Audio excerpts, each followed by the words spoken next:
Well, another big issue affecting local rural communities at the moment is that of rural broadband.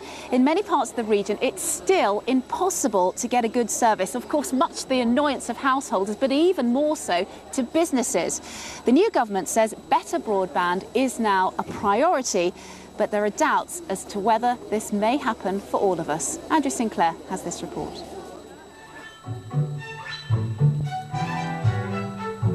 So that's a track that was commissioned by us, recorded by us.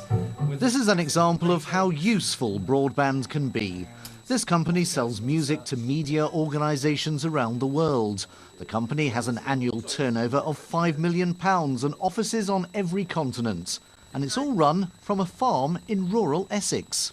We're sharing music files and film files all the time, and without a really reliable broadband connection, we'd have had it. We simply couldn't work. This is an example of how bad it can be. LiftShare is a growing Norfolk company desperate to move to bigger premises. It has planning permission for its new headquarters a mile and a half away on the outskirts of town, but it won't move because the broadband signal on the outskirts of town is too poor. It is essential, especially for areas like Norfolk, for everybody to have a fair chance and for there to be a level playing field. And at the moment in Norfolk, unless you happen to be lucky enough to live in the centre of a town or in the centre of Norwich, you just don't have access to high enough broadband speeds. Britain is 33rd in the world when it comes to broadband speed. On average, it's 5 times slower than South Korea. 3 million homes are still unable to access the basic 2 megabit speed. In parts of the region, 40% of homes and businesses suffer from broadband deprivation. Business organisations and local MPs say they get more complaints about poor quality broadband than just about anything else. The government has been listening. The last one said it wanted everywhere to have a minimum broadband service by 2012. The new government wants to be even more ambitious.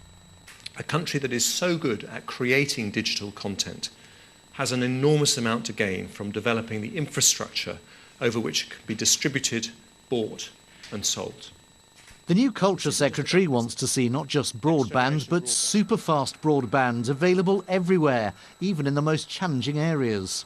BT, which is the main provider, is spending £2 billion a year upgrading the service. It says by 2015, 2/3 of our region will have super-fast broadband. But it warns it won't be possible everywhere. The 1/3 of homes that it does not reach will tend to be in the rural areas because they will tend to be those areas where there is a sparsely distributed population which is a long way from the telephone exchange, and thus the costs of connecting them are relatively high. But it's not BT's intention to ignore these people. We're looking for support from government, from regional authorities and from local authorities to work in tandem with them to find ways of addressing them. One way is to let communities install their own broadband. That's what's happened in Little Maplestead, where Audio Network is based. The company that did the work has helped another 24 rural communities to get online. For a large company like BT, there's just not enough profit in providing very small niche markets with broadband. Whereas for small companies who are attracted to niche markets, it's ideal. Here is another community he's helping.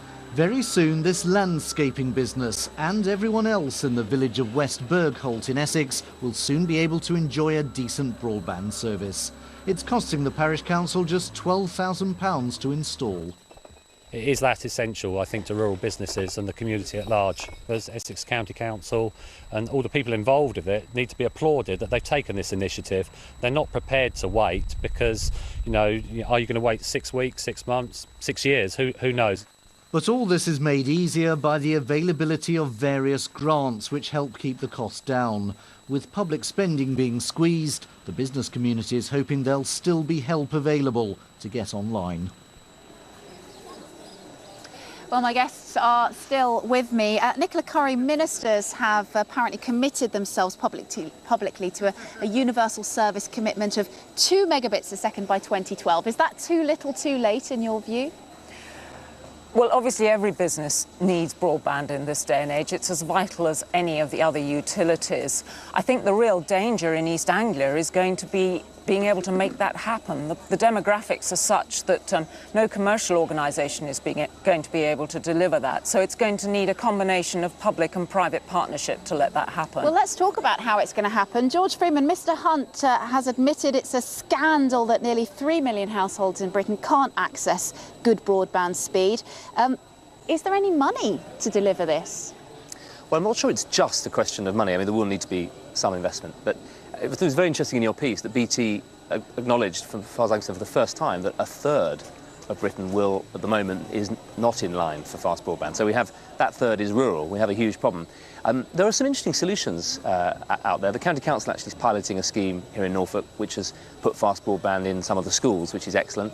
There's a company called Shared Band who are putting together very pragmatic rural solutions, just literally taking the cables in one village, putting them together and accelerating to provide combined fast broadband. So I think we're going to need, as well as some strategic investment, we're going to need a flexible framework that allows local solutions and small local companies. Adrian Ramsey, just looking at some more figures, 1% of the country, only 1%, has access to fibre optic delivered broadband. As a party, how happy are you with the delivery of broadband to rural areas? Well, I'm not happy about it. I think it's crucial that it's speeded up. It's crucial for individuals. It's crucial for small businesses in rural areas as well.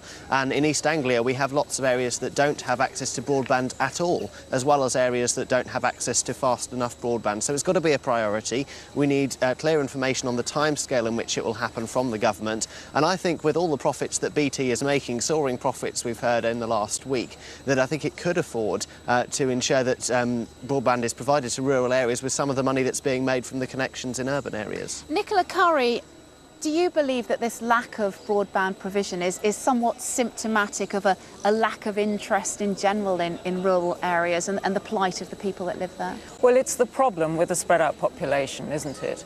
And I think we need some more imaginative ideas. Now, I mean, along the A14 at the moment, the Highways Authority are putting in a broadband system to ensure that we have a new road sign system.